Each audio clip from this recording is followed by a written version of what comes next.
Hello students, बहुत बहुत स्वागत है आप सभी का एक और नए लेक्चर में।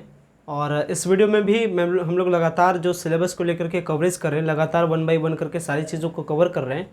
तो इस वीडियो में भी हम लोग सिलेबस को देखने वाले हैं। और अगर आज की इस वीडियो के बारे में बात की जाए कि आज हम लोग कौन से सिलेबस को देखने वाले हैं, तो आज हम लोग देखने वाले हैं बिजनेस स्टडीज़ के सिलेबस को, यानी कॉमर्स के हम लोग इकोनॉमिक्स के सिलेबस को देख चुके हैं, इधर अकाउंटेंसी के सिलेबस को देख चुके हैं। तो इस वीडियो में जो आखिरी जो कॉमर्स स्ट्रीम का जो सिलेबस है, जिसमें हम लोग देख रहे हैं बिजनेस स्टडीज़ के सिलेबस को, तो बिजनेस स्टडीज़ के सिलेबस को भी कंप्लीट कर लेते हैं। जो आपने क्लास 12th में एक पेपर पढ़ा, यानी अगर आपने क्लास 12th में कॉमर्स से अपनी स्ट्रीम की पढ़ाई की, यानी अगर आपने क्लास 12th में कॉमर्स से पढ़ाई की, तो कॉमर्स में आप 3 पेपर पढ़े होंगे। 3 पेपर में आपका अकाउंटेंसी था, आपका बिजनेस स्टडीज़ था, साथ में आपका इकोनॉमिक्स था। इकोनॉमिक्स और अकाउंटेंसी ये दोनों के सिलेबस को मैं ऑलरेडी बता चुका हूँ। अभी मैं बताऊंगा आपको बिजनेस स्टडीज़ के सिलेबस के बारे में कि आखिर अगर आप बी सेक्शन को आंसर करते हैं कॉमर्स से, यानी अगर आप क्लास 12th में कॉमर्स से आप पढ़े हैं, या कह सकते हैं अगर आपका क्लास 12th में कॉमर्स से आपने पढ़ाई की, तो आप चूज़ करते हैं बी ग्रुप से। आपको पता है ये जो आपका एंट्रेंस का एग्ज़ाम होने वाला है पटना यूनिवर्सिटी में, वो कुछ इस तरीके से कंप्लीट होने वाला है, एक ए सेक्शन और एक बी सेक्शन। ए सेक्शन आपके कॉमन पेपर, बी सेक्शन आपके इलेक्टिव पेपर, या कह सकते हैं जो आपने क्लास 12th में पढ़ा है उसी से आपको आंसर करना है। तो बी ग्रुप यानी अगर आपने क्लास 12th में पढ़ा है कॉमर्स से, तो आपको कॉमर्स से आंसर करना है। और कॉमर्स से जब आंसर करने जाइएगा तो आपको वहाँ पे एक पेपर मिलता है जो कि आपका है बिजनेस स्टडीज़, क्योंकि कॉमर्स में 3 पेपर आते हैं, अकाउंटेंसी, बिजनेस स्टडीज़ एंड आपका इकोनॉमिक्स।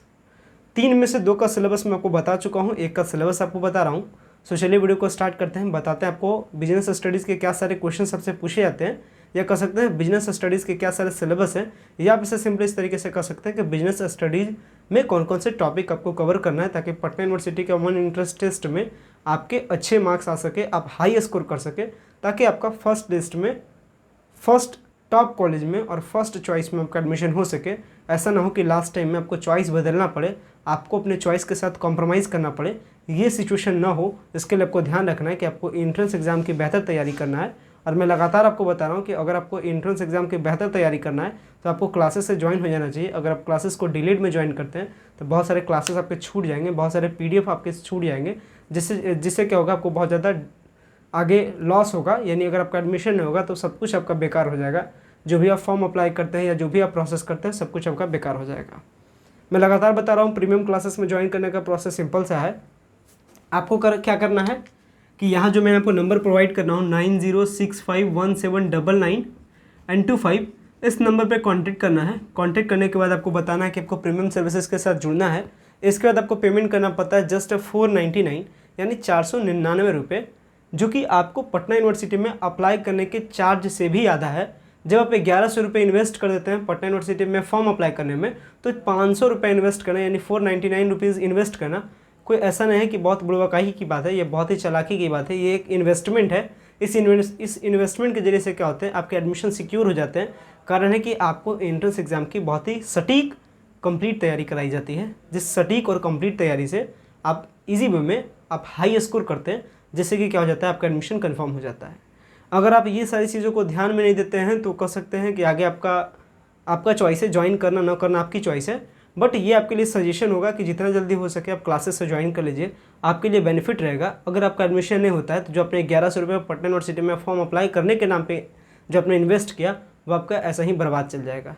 हालांकि आप 500 रुपये यहाँ इन्वेस्ट करते हैं, यानी जो आपका 499 रुपीज़ इन्वेस्ट करते हैं, इससे क्या होता है, आप सारी चीज़ों को कवर कर लेते हैं, सारे सिलेबस को देख लेते हैं, सारे स्टडी मटेरियल को आप पढ़ते हैं। शिद्दत से अगर आप पढ़िएगा तो कहा भी गया है कि मेहनत का फल हमेशा मीठा होता है। अगर आप शिद्दत से इसमें इन्वेस्ट कीजिएगा, अगर आप शिद्दत से इसमें टाइम दीजिएगा, आप अपने कोर्सेज को ऑन द ड्यूरेशन अगर आप कंप्लीट कीजिएगा, तो आपका एडमिशन कोई रोकने वाला नहीं है, आपका एडमिशन 100% होगा। क्योंकि शिद्दत से किया गया हर काम सफल होता है, ये आपको भी पता है, हमें भी पता है, पूरी दुनिया को पता है। बस कुछ लोग शिद्दत से फॉलो करते हैं, कुछ लोग शिद्दत से फॉलो नहीं करते हैं। तो ध्यान रखिएगा, ये सारी चीज़ों को आप फॉलो कीजिए, क्लासेस को ज्वाइन कीजिए। क्लासेस ज्वाइन करने से बहुत सारे आपको बेनिफिट होते हैं, जिसमें आपको क्लासेस मिलते हैं, रिकॉर्डेड क्लासेस मिलते हैं, जिसमें आपको स्टडी मटेरियल मिलता है, प्रैक्टिस क्वेश्चन सेट मिलता है, साथ में आपको मोस्ट एक्सपेक्टेड क्वेश्चन के कलेक्शंस मिलते हैं। तो ये सारी चीज़ों के रहने के बावजूद ऐसा नहीं कि आपका एडमिशन नहीं होगा। और ये आपको भी पता है, अगर ये 5-6 चीज़ों को आप पर डे अगर आप कवर अप कीजिएगा, तो आप समझ जाइए कि जी तोड़ अगर आप मेहनत इसमें कीजिएगा, तो फिर एडमिशन आपका कैसे नहीं होगा, ये इसके लिए सवाल ही नहीं उठता है। चलिए बात करते हैं बिजनेस स्टडीज़ के सिलेबस को। तो business studies basically commerce stream का एक पेपर है, जिस बिजनेस स्टडी से लगभग 20 क्वेश्चन पटना यूनिवर्सिटी के टेस्ट में पूछे जाते हैं, और अगर कोई कैंडिडेट तैयारी कर रहा है पटना वुमेंस कॉलेज के टेस्ट के लिए तो उसके 30 क्वेश्चन इस पोर्शन से पूछे जाते हैं। अगर आप पटना यूनिवर्सिटी के लिए तैयारी कर रहे हैं तो आपके 20 क्वेश्चन। बात की जाए ये 20 क्वेश्चन कहाँ से आते हैं, या पटना वुमेंस कॉलेज की, यानी पटना वुमेंस कॉलेज में जो एडमिशन लेने के लिए जो अलग से टेस्ट लेती है, अगर आप इसके टेस्ट की तैयारी करें तो इसमें आपके 30 क्वेश्चन पूछे जाएंगे।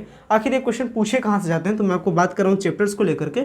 इसका हिंदी मीडियम का सिलेबस, यानी हिंदी मीडियम में PDF या इंग्लिश मीडियम का जो पूरा PDF है सिलेबस का, ये सारे PDF आपको हमारे जो प्रीमियम बैचेज है, प्रीमियम बैचेज में आपको मिल जाता है। प्रीमियम सर्विसेज के थ्रू ये सारे सिलेबस को हिंदी मीडियम, इंग्लिश मीडियम और स्टडी मटेरियल के साथ सब कुछ आप क्या करते हैं, अवेलेबल करवा लेते हैं। तो आपको प्रीमियम बैचेज के साथ जुड़ना चाहिए, प्रीमियम क्लासेस के साथ जुड़ना चाहिए, ताकि ये जितने भी सारे स्टडी मटेरियल है ये आपको मिल सके।